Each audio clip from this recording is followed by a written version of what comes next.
makes a voice sound gay? It's more expressive. It's usually higher. There's more, just stereotypically lisping. Stereotype, yeah. Just more expressive, I think. I feel like a lot of the way that people read masculine voices is that they're like more monotone and they're more in control. Whereas like people view, people will comment on my videos being like, "Oh, you talk like a girl. You're so expressive." And because I like move my hands and because like I tell stories and I don't just speak in one like pitch. Yeah, you've hit on it there pretty exactly without specifically saying it. A gay voice, and we're talking about men here, right? So a gay voice is generally when a man uses a more feminine sort of sounding voice, or sounding not necessarily just in the pitch, but also, as we were saying, in the sort of melodical, the delivery, all of that sort of stuff. A gay voice sounds like that. And you mentioned something else there as well that wasn't to do with sort of the sound of the voice, but more with the enunciation. Oh, like a lisp. Yeah, exactly. So if we were to all, maybe, if we're comfortable doing this, trying to do a sort of stereotypical gay voice to demonstrate, because it's come on, it's a bit of fun. I have sex with men, so I can do that.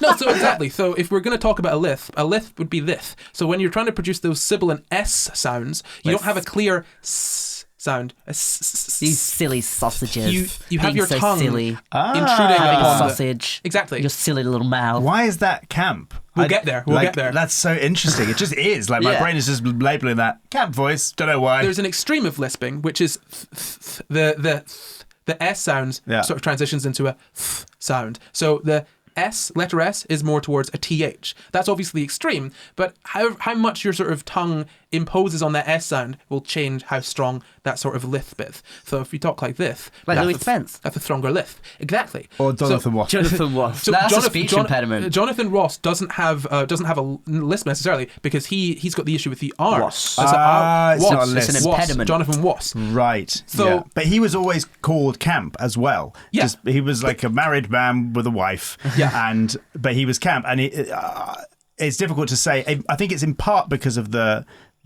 R's. Yeah. And also, he also just has a more expressive voice. So this is what I was about to say. So if I'm about to lisp like this, so if I'm talking like this with a lisp, I don't think that makes you sound gay. Exactly. So this is what I'm saying. So if I'm talking with a lisp right now like this, in this voice, it's not going to sound like I'm not going to sound stereotypically you're like the nerd gay. character from a American kids movie. Yeah. So if I want to sound like the nerd character from a stereotypical American movie, you want to take your nose and make your voice a little bit more nasally. So you want to bring it over here like that.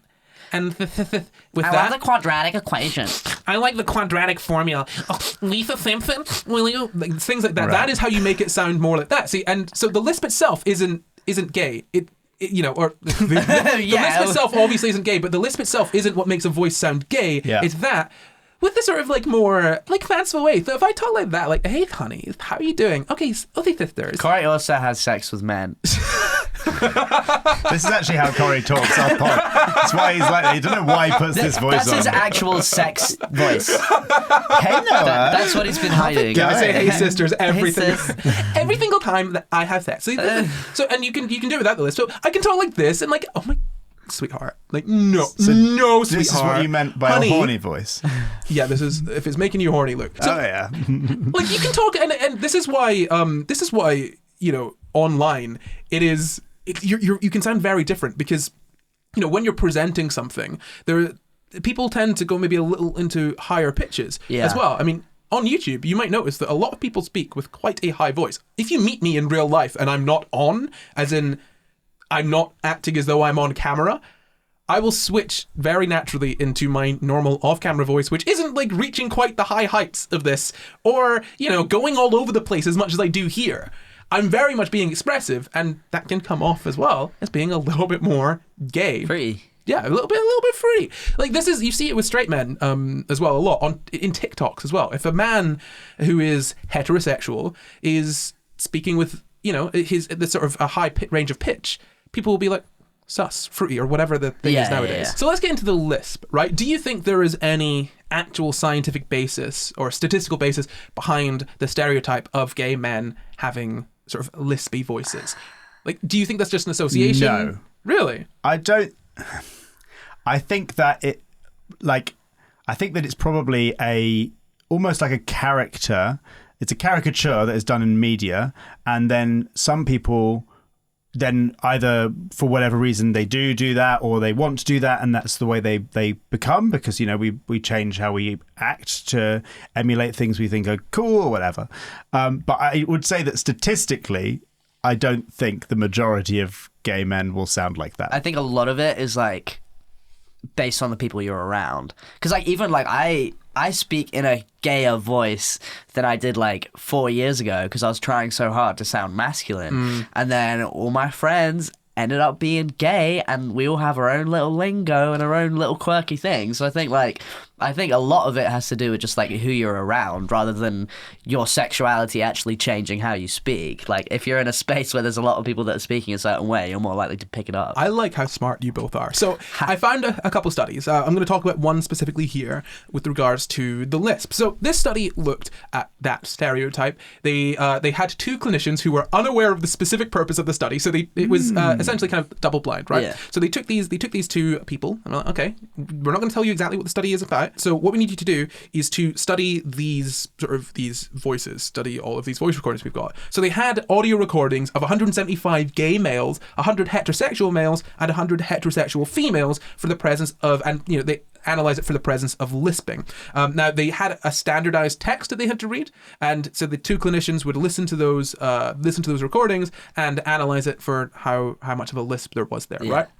Now they found in gay males that there was a significantly higher prevalence of lisping than in the heterosexual males and females. Now, if you break down those groups, you find out that actually in sort of two different age groups of the gay males, there is a higher prevalence of lisping in the younger group and a sort of lower prevalence in the higher group. And when I say a lower prevalence in the older group, with sort of respect to each other. So younger gays are more likely to lisp than older gays are.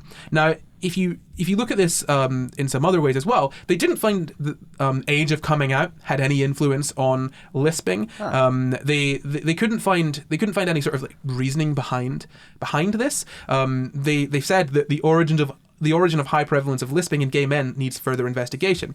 Also, bear in mind, this was a study with 175 gay people in it, right? So it's not that big of a study, and as well, it could be localized to certain areas. Yeah, I was gonna.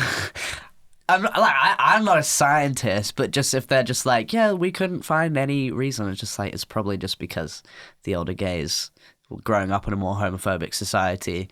If they did have a lisp which people thought made them sound gay, they'd be trying harder than people growing up in a more accepting society to be hiding it. Yeah, no, you're right. And another thing as well is that what they did in the study, they didn't have any bisexual people involved. They made sure of that, which is something that's it's good, I think. In that you don't want to muddy your results. Yeah. The thing is, the gay lisp, if you look at bisexuals as being somewhere between gay and straight, which isn't the best way of looking at it, but definitely not. No, it's not. But if you're going to have that view, if you're trying to standardize it, then you would want to get rid of anyone that's bisexual, which is, I think, a smart move on this. And they also took out anyone who studied sort of speech pathology, that sort of stuff. Cool. Anyone who might have been taught to get rid of a lisp. Yeah. Right? So and bear in mind, lisping, that doesn't mean like this. It could be the slightest sort of little like S. Little twinkle. Yeah, less sort of sibilant S's, less clear S's. I have a quick question. Mm-hmm. This might be a very silly question, is there any difference between a lisp that you have for, I don't know why you have a lisp, like a developmental reason or like because of the shape of your tongue or whatever, like a structural or like ingrained reason why you have a lisp? Or are some of these gay men putting on a lisp as like an emulation of a stereotype or a person they've seen, or like because they, I don't know, whatever. Like, is there two groups of people, some with real lisps and some who are putting on lisps? I think, well, that's an interesting thing to say, because I've noticed that sometimes I will not put on a lisp, right? And I think that's a difficult way of phrasing it, right? Putting on a lisp implies almost an intentional thing. Voluntary or involuntary, yeah, I suppose. Well, no, because voluntary, again, implies intentional. Sometimes I'll notice that I'm putting on a bit of a lisp, but it's not intentional. I'm not thinking, I'm going to put on a lisp. I slip into that way of talking. You do, yeah. And I notice it, and I'm like, cut it. I want to pull that back. Yeah. Now, it's not like I don't know how to pronounce my S's, or that if I'm not paying attention, I'll stop pronouncing them sort of, let's say, correctly.